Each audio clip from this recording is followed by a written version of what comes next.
Welcome to this explainer. We're diving straight into the incredibly high stakes of AI taking over critical healthcare roles. Right now, artificial intelligence is practically flooding into hospitals and clinics. It's taking on massive responsibilities, things like clinical decision support, patient triage, and benefits navigation. Now, for decades, these roles have obviously been filled by human beings. But here's the catch. Humans are famously imperfect. We have an absolute mountain of evidence from behavioral economics showing exactly how human decisions get completely warped by financial incentives and psychological framing. So this brings us to the absolute billion-dollar question for today's explainer. When an AI agent actually steps into these critical medical roles, what exactly does it do with those well-documented behavioral flaws? We really have to ask ourselves, does an AI just inherit and scale up our worst cognitive distortions? Or does it act as a kind of market correction, stripping that human bias out entirely? It's a fascinating problem, and researchers have found a brilliant way to test it out. You see, instead of vaguely asking, hey, is this AI smart, or just making it take standardized tests, economists are trying a radical new approach. They're using large language models, specifically GPT-4o, as literal experimental subjects. They're taking these classic, heavily researched behavioral economics experiments that were originally designed for humans and running them directly on the AI. Basically, one API call equals one independent subject. This gives us a really rigorous quantitative benchmark so we can compare AI decision-making directly against known human behavior. Okay, let's jump right into Test 1, Physician Incentives. To figure out if AI can resist the financial biases that constantly trip up human doctors, we first need to understand two very distinct payment models. The first is fee-for-service. Here, the doctor's income rises with every single additional treatment they provide. As you can imagine, this creates a massive incentive to overtreat the patient. The second model is capitation. This is where the doctor gets a fixed, flat fee completely regardless of what they do. That creates an incentive to undertreat, to save time and resources. This is a classic principal-agent problem. The doctor's financial self-interest is clashing directly with the patient's actual health. So how do humans actually handle this pressure? Well, in a famous 2011 study involving around 750 decisions made by medical students, the results were exactly what cynical economic theory would predict. Humans predictably bend to financial incentives. When paid per service, they provided way more treatment than the patient actually needed. But when paid a flat fee, they undertreated. Now, they didn't completely abandon the patient's health, but their decisions were undeniably distorted by the money. Okay, but look what happens when GPT-4o gets put through the exact same simulation. Check out the blue bars representing the AI, compared to the orange bars for humans. GPT-4o completely ignores the money. Under the fixed fee capitation model, it treated the patient at the exact, perfect optimum 100% of the time. And under fee-for-service, it sat far below the greedy income-maximizing choice. It essentially resisted the human bias altogether and prioritized patient welfare over theoretical profit. Moving right along to Test 2, the framing trap.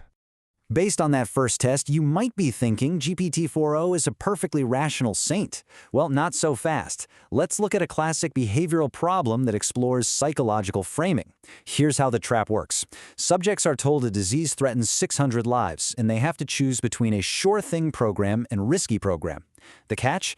The mathematical outcomes are completely identical, but they're presented in two totally different ways. Option A frames the outcome as a gain, focusing on how many lives will be saved. Option B frames the exact same math as a loss, focusing on how many people will die. This test checks if merely rewording the exact same math completely flips the subject's behavior. With us humans, this wording trick works incredibly well. Humans show a massive 50 percentage point reversal in their choices. Think about that. When the scenario is framed as a gain, lives saved, we play it safe and become super risk-averse. But the second you frame the exact same outcome as a loss, people will die, we suddenly become wildly risk-seeking. We hate guaranteed losses, so we gamble. And this is where things just get absolutely wild. Look at the massive red bar for the loss frame. I actually did a double take the first time I saw this. GPT-4o not only inherits this human wording bias, it massively amplifies it. While humans showed a 50-point reversal, GPT-4o showed a staggering 68 percentage point reversal. Just by changing the words from saved to lost, the AI completely abandoned rationality and behaved even more emotionally predictably than a human being.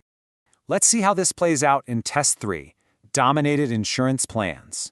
Can AI help patients navigate the notoriously confusing world of benefits and deductibles without falling into common math traps? To find out, we need to understand what a dominated plan is. Basically, a dominated health insurance plan is one that is strictly more expensive than an alternative, while offering the exact same coverage, no matter what happens. A perfectly rational chooser should pick a dominated plan 0% of the time, because choosing it means you are literally just overpaying for absolutely nothing. Yet, as we all know, health insurance is incredibly confusing, and honestly, humans are notoriously bad at math. Humorously, though tragically for our wallets, real-world administrative data shows that a whopping 55% of human employees mistakenly chose the strictly worse, dominated health plan. More than half of us are paying extra money for literally zero added benefit. So, can AI step in and save us from ourselves here? Look at the blue and pink bars representing the AI's choices. GPT-4o knocks this error rate way down, choosing the bad plan only between 12 and 16% of the time. That is a massive improvement over the 55% human failure rate, making the AI a pretty solid partial debiaser. However, notice it's still not at that fully rational 0%.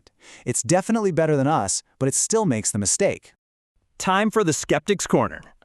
Now, if you're a critical thinker, you're probably yelling at the screen right now. Wait, didn't the AI just memorize these famous textbook experiments during its training? Is it actually making a decision or just reciting a memorized answer? This is a highly valid critique, known in the field as data leakage. But researchers counter this with a concept called structured divergence.